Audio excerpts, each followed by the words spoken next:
سلام دوستان، وقت بخیر. من دوستان محسنم و چنل جدیدم اسم مستر کورنر. چنل قبلی متاسفانه به خاطر دلایلی حالا حذف شد یا قفل شد، پرید به اصطلاح. الان با چنل مستر کورنر دارم فعالیت میکنم و دوست دارم که ویدیوهامو ببینید، ازم حمایت بکنید و لایک هم فراموش نشه. کامنت که 100% ممنون که میشم حمایت هم بکنید و ویدیوهامو ببینید. الان هم میخوام طریقه درست کردن برش آهن با سنگ فرز روی دستگاه تراش رو آموزش بدن که چطور میسازن. دوستان، سنگ فرز رو میبنید در دستگاه تراش که دقیق بدونید دستگاه و سنگ کجا باید بیسته، میزان باشه و اون حالت 90 درجهش حفظ میشه. یه همچین قطعه‌ای درست کردیم ما که روی سنگ فرز یا مینی فرز بسته میشه و به این صورت روی این سنگ قرار میگیره که پیچاش هم جای اون دسته هایی که داره پیچا بسته میشه. بعد به واسطه این ورقی که الان میخوایم آماده بکنیم که باید 2 تا سوراخ بشه اینجا و این تیکه زیر دقیقاً میاد اینجا و این جوش میخوره، آهنکشی میشه به خاطری که لنگر نندازه این طرف اون طرف و دم دستگاه دقیق و میزون وایسته. ممنون میشم همراه هم باشین و ویدیوهامو لایک.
خب دوستان، اینم پایه سنگ فریزمون که روی دستگاه تراش بسته میشه و با روشن بودن دستگاه دوران نظام و روشن شدن سنگ میتونید به جای تیکچه برش از سنگ استفاده کنید.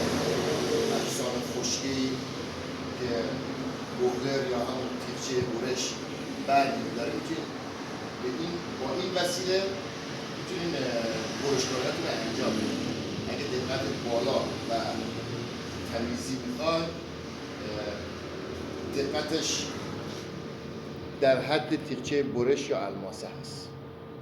البته زمانی که دم دستگاه تراش بسته است و دستگاه تراش در حال کار هست، اینو باید روشنش کنید که برش دقیق و تمیز.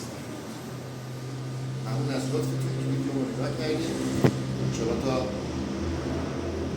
ویدیوهای بعدی.